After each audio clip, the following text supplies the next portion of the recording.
So can you tell me your name and spell it out for me? Yeah, it's Julian, Julian. And your last name? Castorena, Castorena. Perfect. It's a mouthful. No, it's good. Thank you.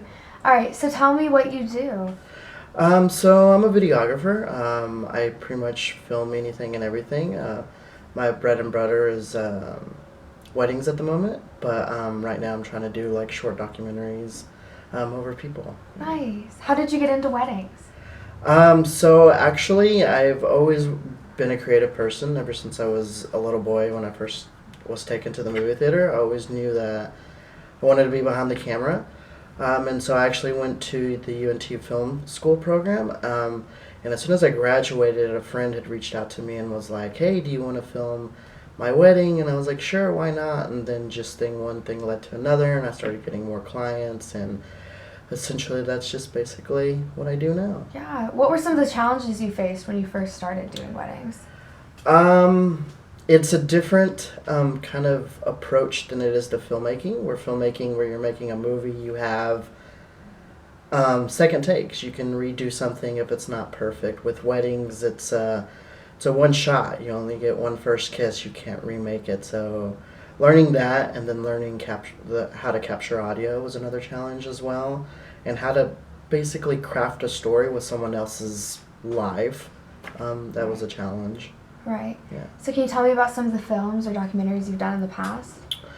So I just only recently started doing it. When I was in film school, it was more of a challenge because I loved film, but I didn't necessarily know how to capture it. So it was more of a learning curve. So as soon as I learned everything, I didn't necessarily have something tangible to start showing people. But I noticed when I was doing my weddings that I wanted to get back into a more creative role where I'm in control of the story. So I recently had the idea of starting to do like these short documentary narratives over some people. And so that's where I'm at right now. That's so fun. So tell me about your first camera versus the camera you have now. My first camera was like a Sony camcorder, like on a high 8, tape.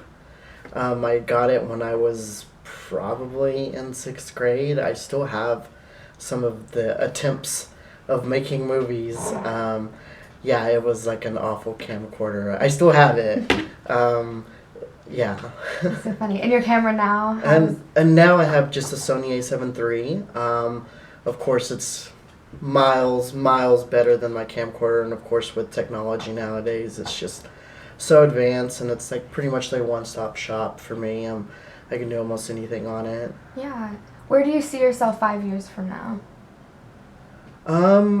Hopefully continuing what I'm doing, just being creative and being behind the camera, and telling stories from my perspective and other people's perspectives. And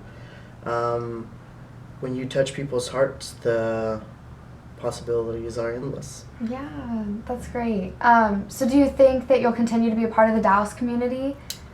Yes, yeah. I would like to. I don't think a lot of people know that there's like a lot of Dallas filmmakers out there, and hopefully we can just continue showcasing our work, essentially. Yeah. Yeah, perfect. Thank you so much. Thank you.